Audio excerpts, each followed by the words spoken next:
Hi, my friends. It's your tour guide to the sci-fi side, me, Preston E. And I'm very excited to be presenting to you fine folks today Mystery Science Theater, Volume 14.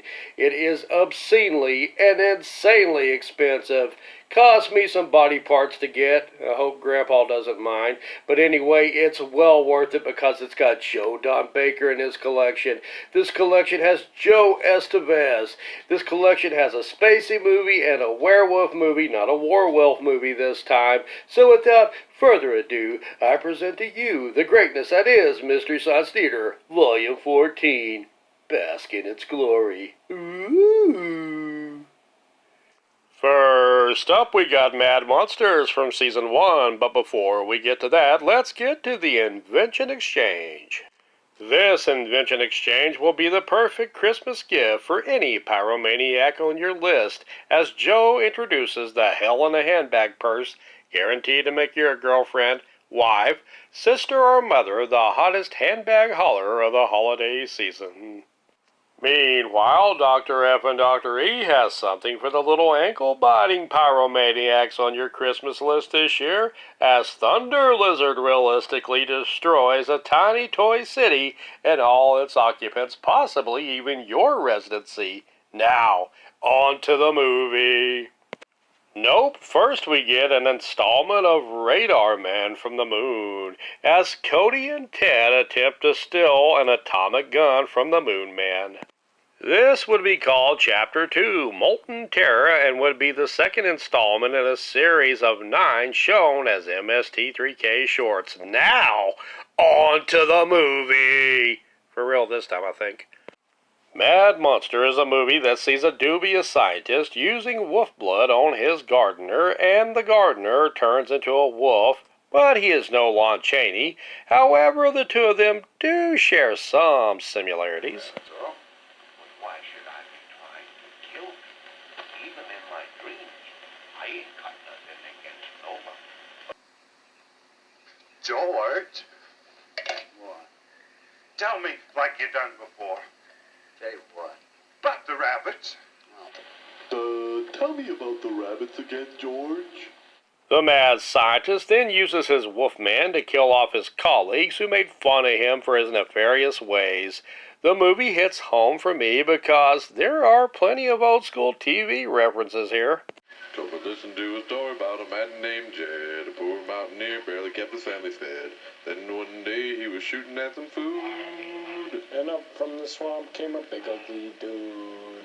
Skipper! Little buddy. Wolfman, that is. Black teeth, long face. Skipper! Little buddy. Well, the next thing you know, old Jed's really scared. The kinfolk said, Jed, get away from there. Said, my cabin is the place they ought to be, so he loaded up his drawers and he told his family. Skipper! Little buddy. Skipper! Little buddy. Dr. Cameron's monster Petro as a wolfman goes out of control, killing people who are not on Cameron's hit list, even a little girl. Each time Cameron has Petro wolf out, his transformations become even more unpredictable. Cameron's daughter Lenora starts a romance with Tom Gregory, who is a newspaper reporter investigating the little girl's death. This will make for an awkward Thanksgiving. Gregory suspects that Cameron is behind the killings as more of his former colleagues wind up dead. In the end, Lenora and Tom Gregory escape a house fire at the Cameron home after a bolt of lightning sets it ablaze. Petro turns on Cameron while in wolf form, killing him as the fire kills him too in the house fire. That's kind of redundant, I guess.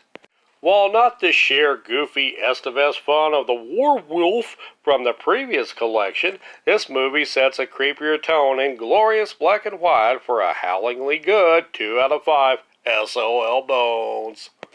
Up next is Manhunt in Space from Season Cuatro. That's 4 from a non-Spanish speaking France.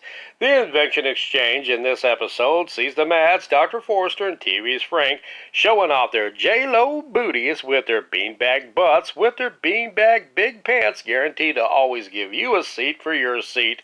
Just good luck getting back up. Meanwhile, Joe and the bots model their recycled paper clothing as Tom has a wardrobe malfunction that would make Janet Jackson blush with shame. On to the movie! No? Again? Really?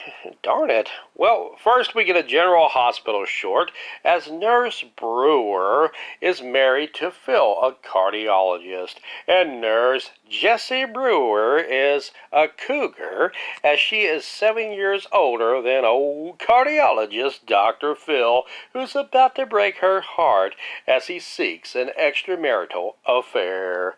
Meanwhile, Dr. Hardy tells a female patient of his she has a hiatus hernia.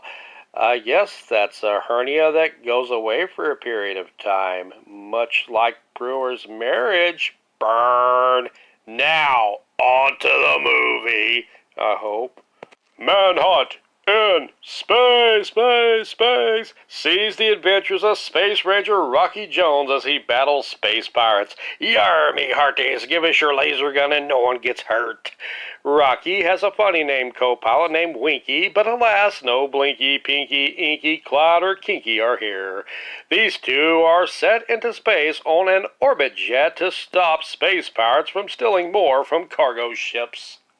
The pirates in question capture Rocky's girlfriend Vera. Yar, they found the delicious booty. Rocky finds out that the pirates are under the employ of Queen Cleolarta of Ephesus. I guess I'm saying that right. Please don't kill me if I'm messing it up, Queen. He also discovers Code Light, which makes things so cold that they become invisible. We call that shrinkage on Earth. Vera is rescued along with her brother Reggie, while Winky wonders if a girl back on Earth is still waiting to go out with him. Please tell me her name is Blinky and they have a kid named Nod. This movie makes a lot of objects invisible with Code Light, but just can't seem to make the bad effects of Rocky trying to open a hatch door invisible. This movie is basically cobbled together scenes of a short-lived 1950s TV show called Rocky Jones Space Ranger, and I cobbled together for it a 2 out of 5 SOL bones. Up next is the Soul Taker! Boy, I love doing that. From Season 10. And this episode is particularly special because TV's Frank and Joe pay Mike and the bots as well as Pearl and her cronies a visit, getting them all together for the first time in MST3K history. The movie itself is a 1990 film blending elements of horror, sci-fi, and comedy as 5 young people going to Summerfest are stalked by 2 Johnny Cash goths. Make that Soul Taker Joe Estevez and his boss, Robert Zadar. Hey, that took my soul right there. Natalie, played by the writer of the movie and producer Vivian Schilling, plays a rich teen who, along with her friend Karen, oh God, not a Karen, meet up with Brad, who looks like he was held back in high school well into his 40s, and John Stamos Light look-alike Zach, who is Natalie's former beau. That 80s, early 90s looking teen Tommy and Brad's girlfriend Candace meet up with them too. After summer festering winds down, presumably because the Amish band must go home to raise a barn, Brad, Zach, Tommy, Candace, and Natalie drive home, but not before high as a kite idiot Brad nearly kills them as idiot Joe Estevez causes them to swerve and causes Brad to crash into a tree because I guess Joe was taking a leak in the middle of the road. It turns out that Soul Man Estevez has got a large soul quota to meet up with to get Boss Man Big Chin off his butt. He manages to snag Candace's soul, but everyone else's soul flew out upon the car's impact, except for Candace, who must have had Gorilla Glue keeping her soul intact. The Angel of Death, Robert Zadar, is not pleased by this and tells Soul Taker Man Estevez he has until midnight to retrieve the orders, or else he doesn't win some nifty-looking steak knives or is trapped in one of those O-rings or something.